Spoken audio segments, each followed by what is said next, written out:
Okay, so we are in the book of Kings, and yesterday we spoke a little about the law that Avishai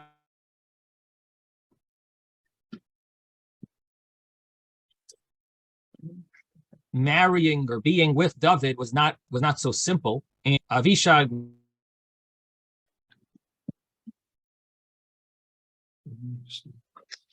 Rabbi, you're cutting in and out.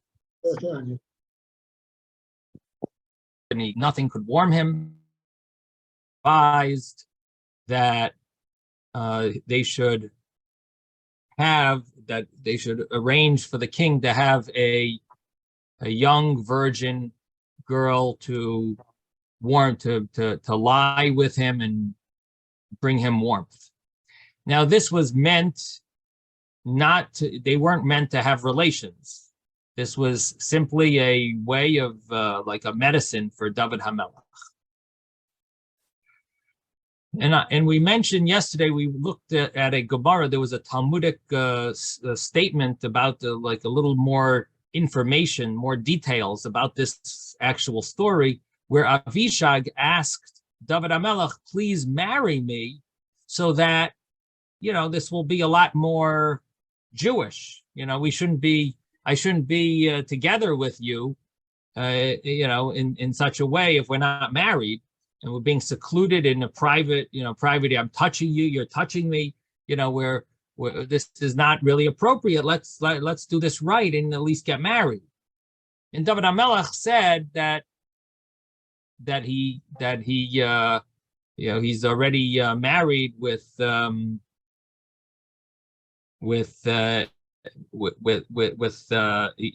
18 wives, and he's not allowed to have any more wives. And Avishag didn't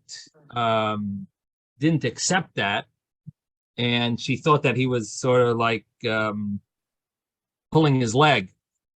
And he proved it to Avishag. This was yesterday. We saw this in the Gemara by having relations with Bathsheba, and it says he needed 13 towels to wipe the to use after each time he had relations with her, and proving to Avishag that it has nothing to do with his old age. It has all to do with the fact that he's not allowed to marry another woman. Now the Gemara asks, well, why does he divorce one of his previous wives? And the Gemara says, well, because this teaches us how terrible divorce is. That was yesterday's discussion. And that was here on page 22 of Sanhedrin.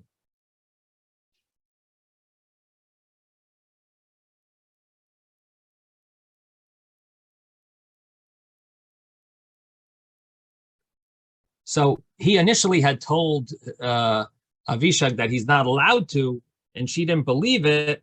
And then he proved that, so it turns out that there's two options really for him.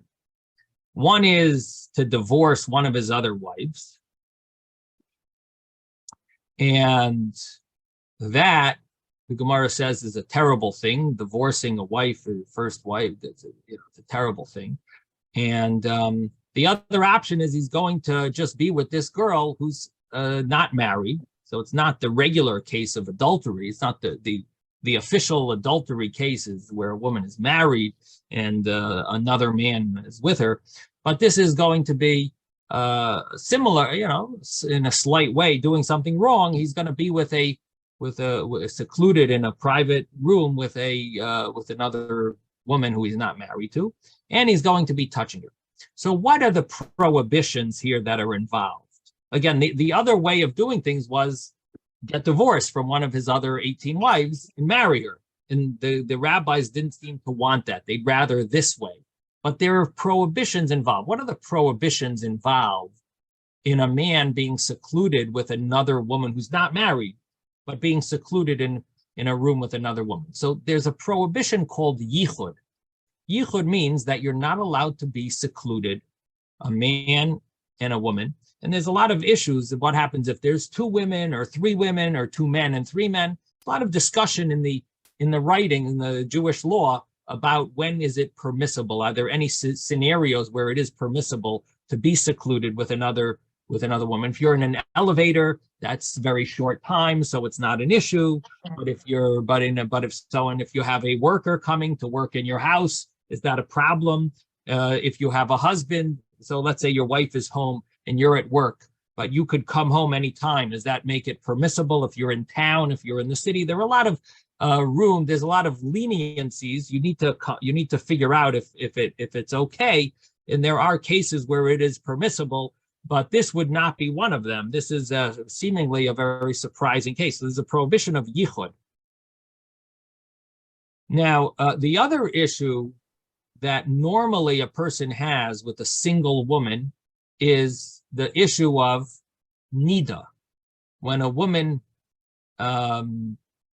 if a woman is a nida, that's like a biblical prohibition to have relations with her. Again, what would be the prohibition of David being secluded with this woman and even having relations with her?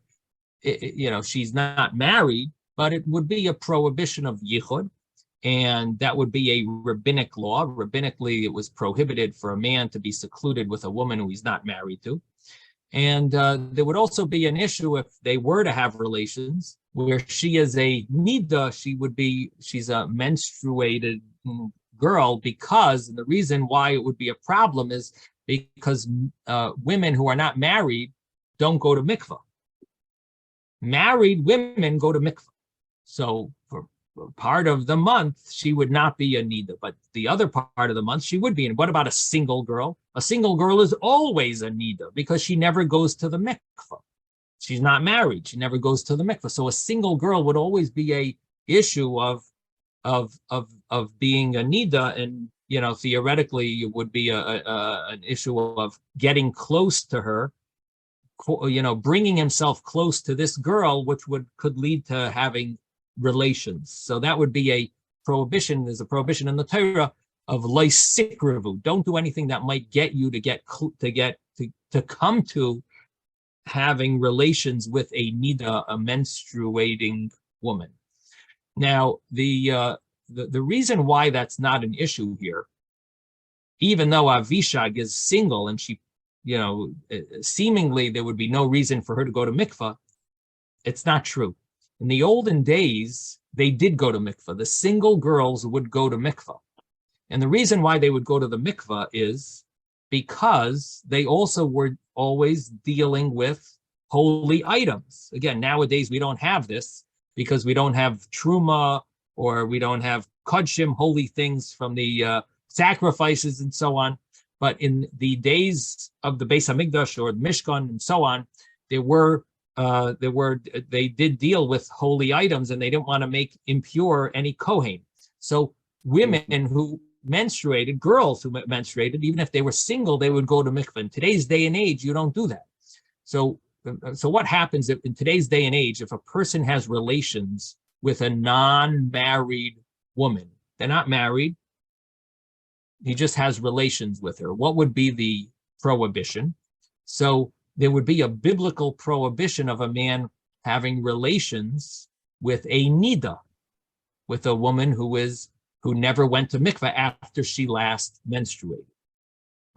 This applies actually to women who are post-menopause, and they haven't menstruated in years. Doesn't matter. They still have never gone to the mikveh since the last time they menstruated, and therefore every time they're with their husband, they are doing a sin of having relations as a menstruating woman.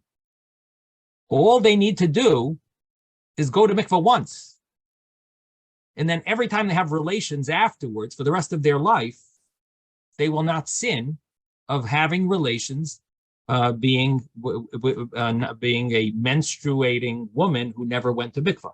So it's actually a very practical law that people should know, that even seniors that maybe are post menopause, they should go to mikvah once, so that every time if they didn't go to mikvah, the last time that they had then they menstruated, they should at least go to mikvah once.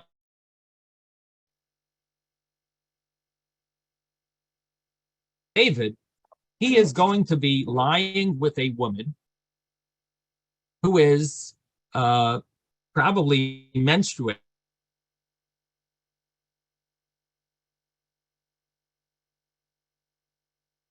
Going to be lying with her, but this could be going every time.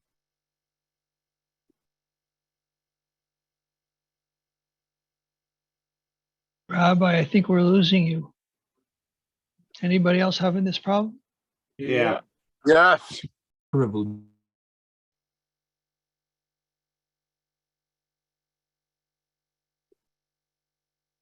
No, he's off the grid now. Hmm. He'll be back. Oh, I'm sure of that. When she's allowed.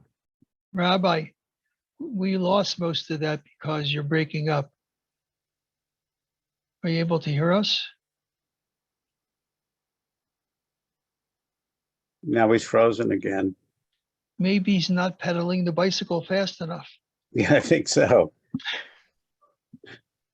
It's got to pedal faster. That's right. Oh, somebody's calling me. Let's see.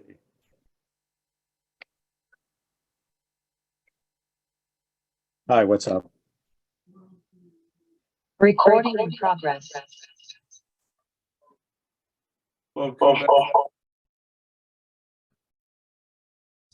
Okay. Can everyone hear me? Yeah, we lost most of the last couple of minutes because you were offline. Oh, boy. You had no sound. Uh-huh. Okay. I'm going to have to reevaluate my internet connection. I know T-Mobile is now offering some other option. I think I might just take them up on their offer. Oh, boy. Last you said it was a postmenopausal woman, and then you cut out. Okay, thank you. So a postmenopausal woman should go to mikvah once, so that every time she's with her spouse, they are actually doing a mitzvah instead of doing a sin. A lot of people think, oh, they're not menstruating anymore, so there's no issue they're fine. They're married. They're married according with a rabbi, right? So a rabbi married them. They're married. They're okay. It's not true. If they once menstruated and they didn't go to mikvah afterwards, every time that they are together, they are committing a sin. It's a sin of having relations with a nida. What do you mean? I'm not menstruating anymore.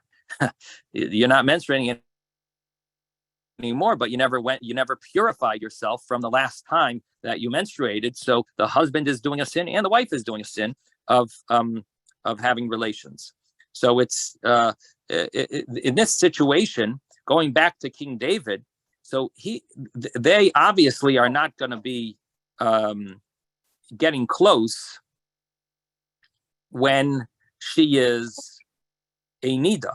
If she is menstruating, if this girl Avishag is menstruating, that would be a biblical prohibition, not only not to have relations, but not to do anything that comes close to having relations. In other words, touching each other in any in any way that's seemingly leading to that's affectionate. Now, and it would. Rabbi, yes. What about a woman who she's not intending to go to the mikveh, but she goes to the ocean and she's dipped in the ocean without intending to go to the mikveh? So it's not necessarily an issue of intention or not, but there are a lot of laws about it that would possibly ruin that mikvah. In other words, it could be a kosher thing, but there are a lot of technical things that have to be worked out. For example, did she have 7 clean days? Counting the 7 clean days after the last time she menstruated. Did she, check herself?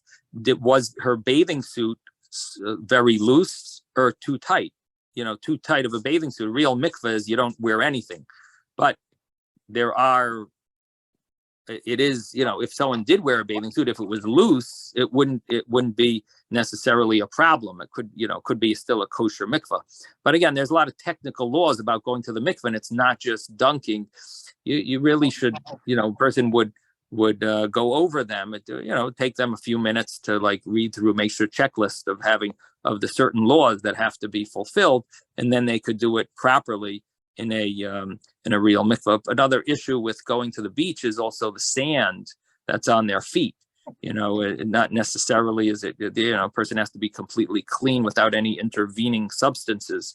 So sand could be an issue, and so on. People that aren't aware of these things, it creates a problem as well. So you really need to study with a woman who knows the laws of mikvah well, and study with her for a half hour and go through the checklist and just get the details of what needs to be done. And then a person would go to mikvah. Then every time they're with their spouse, they would actually be fulfilling a mitzvah instead of sinning. Anyway, getting back to King David. So it would seem, at least this is what it would seem, that he, the act of what King David is doing is something that could lead to having relations. I mean, they're lying together, and she's warming him up, so to speak, physically. And it would seem like that would be a major problem if she was a nida. So it would seem that they probably were not together when she is a nida, and she would go to mikvah after she menstruates, even though she's a single woman, and then for the rest of the month they would be together, and she would warm him up. Now, the problem with this whole story, so it ends up being a rabbinic prohibition of yichud. Instead of being an issue of nida, a menstruation, it's an issue of yichud, being secluded in a room with a single girl who you're allowed to marry theoretically, but you aren't married to her. So that's called yichud. That's prohibited rabbinically. Now, and as I mentioned, there are scenarios where that's permitted, but this doesn't seem to fit the categories that are cases where this would be permitted. And in this case, the understanding is that the rabbis found the fact that he was so not healthy, cold and shivering, and it was a very, his health situation, I guess, was deteriorating, and he basically needed this for health. The rabbis said that in this scenario, it would be permissible for him to have yichud, to be, being that he couldn't marry her because he already had 18 wives, but he would be allowed to be with her in this case. Now, I wanted to show you, to share the screen. There's a Talmudic statement that I just wanted to read for you. It's, if you want to look it up afterwards, I'm on my phone, so it's hard here to share the screen. But the Talmudic statement is in Sanhedrin, page 75a, and the Talmud says like this. I'm just going to read it for you. Rabbi Yehuda says, in the name of Rav, there was an incident involving a certain man who set his eyes upon a certain woman, and passion rose in his heart to the point that he became deathly ill. And they came and asked doctors what was to be done with this man. He basically fell in love with a woman, and he's not married to her. And they don't know what to. The doctors don't. The people don't know what to do to heal this person, relieve this person of his tremendous lustful desire that seems to be overtaking his whole life. And they came and asked the doctors, and the doctors said he will have no cure until she engages in sexual intercourse with him. So this was a question that they had to ask the rabbis now.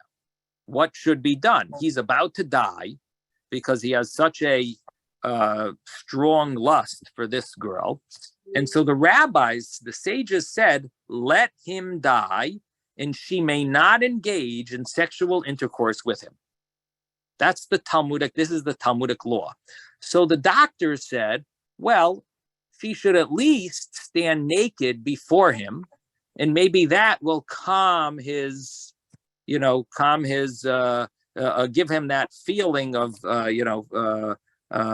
being able to, feel like he has benefited from her, so to speak, from her seeing her and so on. And so they brought that question to the doctors, to the rabbis, because the doctors felt that might also help him. If at least she's naked before him, maybe he'll be relieved. And the sages said, let him die, and she may not stand naked before him. So the doctors said, well, let the woman converse with him behind a fence. And this way, he'll at least derive some amount of pleasure from this encounter. One of the commentaries says here it means that she would be naked behind the fence, so he doesn't see her, but he'll know that she's naked there. And he will have a interaction with her, have a conversation with her, and maybe that will calm him down. And the sages said, let him die. She may not converse with him behind the fence. Now, the Gemara says on this story, this is the story of Rabbi Yehuda in the name of Rav. So the Gemara says there were two rabbis of the Talmud who argued, was this woman a married woman or was she a single woman?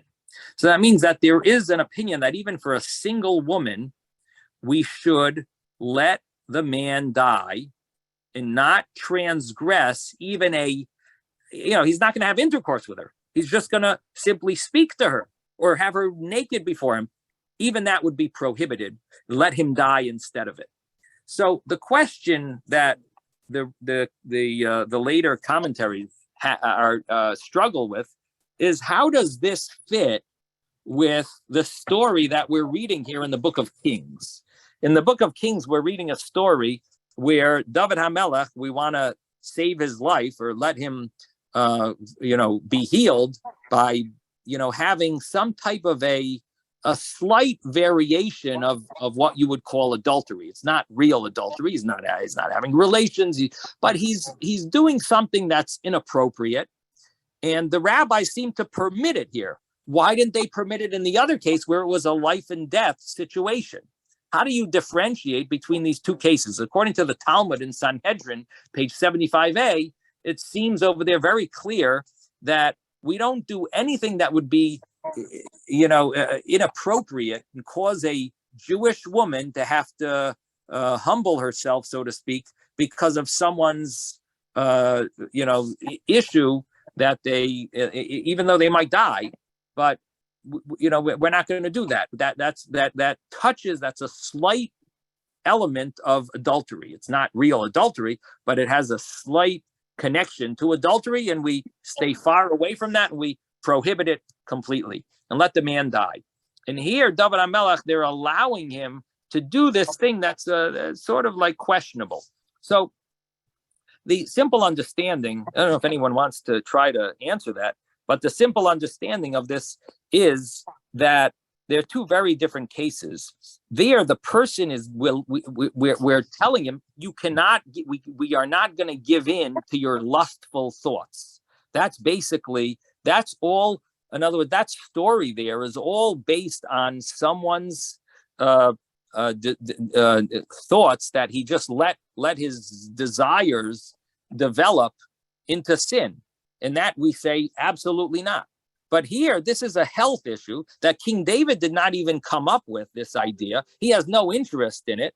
And the doctors are saying this is something that would benefit him. So because it started out as a simple shivering issue, as a health issue of him feeling cold, therefore, the rabbis didn't see this in any shape or form of a like giving in to someone's desires, and instead, this is simply a case of a different type of medicine that the rabbis allowed, that said that this would be permissible. So again, the prohibition here is a prohibition of yichud, of being secluded with a woman and who's single, and the fact is that there was no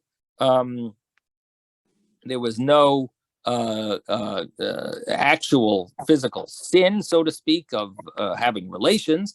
But even more than that, we're dealing with King David, who has been doing tshuva, repentance, and in a certain sense, this may be seen as sort of like a final way of repenting from his previous sin with Bathsheba, because here, what he's really doing is proving that he's able to control his desires, that he's worked on himself so much, and he's absolutely not only not having any physical action of having relations, but he's even controlling his thoughts.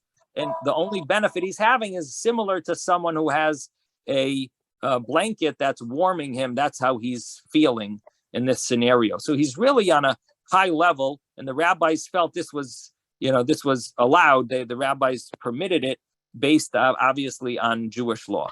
Yes, Moshe. You pretty much answered my question just now, but I fine. was going to say, the thing I was going to say is that if that wasn't the case, that he wasn't trying to prove himself, that he has self-control. I was thinking that, look, I mean, if he's looking for warmth from a body, it could have been maybe going into a barn. And I mean, I'm just, just hanging around the animals, and petting them, just like pets, you know what I'm saying? Sometimes a person has a dog or something and Right. There's warmth, just by having a friendship with that animal. But I mean, nothing sexual, God forbid. But I'm just saying, I was trying to understand if it's seeking warmth from some kind of an animal of some sort. I mean, that seems like that could have satisfied him as well. But your answer, that was for the purpose of self-control. That seems to be the answer to this. Now, thank you, Moshe. Yeah. So the thing is that one of the commentaries in the Talmud mentions this interesting idea. It says, where did they get this idea that the girl should be beautiful? In verse 2, we have this whole concept of this beautiful girl that she should. Why did they want verse 3? Excuse me, verse 3. Why did they want this beautiful girl? And I spoke about it yesterday, that the fact that they wanted this beautiful girl, I mentioned yesterday, could have something to do with the fact that, it's for the king, they want the best, honor the king and so on. But one of the commentaries says this was specifically in order for King David to fulfill the concept of tshuva, that he's going to control his desires. And so he specifically was interested in being able to overcome his sins that he had in the past by fulfilling this, by controlling himself even in such a scenario. Now, there is one more interesting thought, a little more Kabbalistic, and that is that King David lived for 70 years. Who did he get those 70 years from? Adam. Adam lived 930 years instead of 1,000 because he gave 70 to King David. What was Adam's sin? Adam sinned with the tree of Eitz Hadas, the tree of knowledge. What caused Adam to sin with the tree of knowledge? What caused him to sin with the tree of knowledge, this is Kabbalistic, is that he and Chava had relations before Shabbos. It was Friday afternoon when they were created, and they, the snake saw them having relations, and the snake was jealous, and he convinced Chava to sin, and then she convinced Adam to sin, and they ended up eating from the Eitz Hadas. what ultimately was the cause of this sin, eating from the tree of knowledge? The fact that they had relations, causing the snake to be jealous of Adam having Chava. He wanted to marry Chava. He was hoping Adam would die, and Chava, he would be able to marry Chava. This is like the simple understand. This is pretty much the common understanding. Rashi brings it that the snake. So it all came from having relations. What was the real sin? Adam and Chava were meant to wait till Shabbos to have relations. Instead, they had relations right away. And because of that, David HaMelech has to atone for the sin that the person who gave him his 70 years, Adam, did. So David HaMelech is atoning for that by controlling himself from Avishag, from this beautiful girl. And by doing that, he is atoning for the sin of Adam HaRishon, that he did not wait for Shabbos to have relations. Instead, he had relations right away and caused the snake to cause them to eat from the tree of knowledge. So ultimately, David HaMelech is now atoning for that, and he is fulfilling that by being with Avishag and not having relations. So that's an interesting Rabbi. little insight.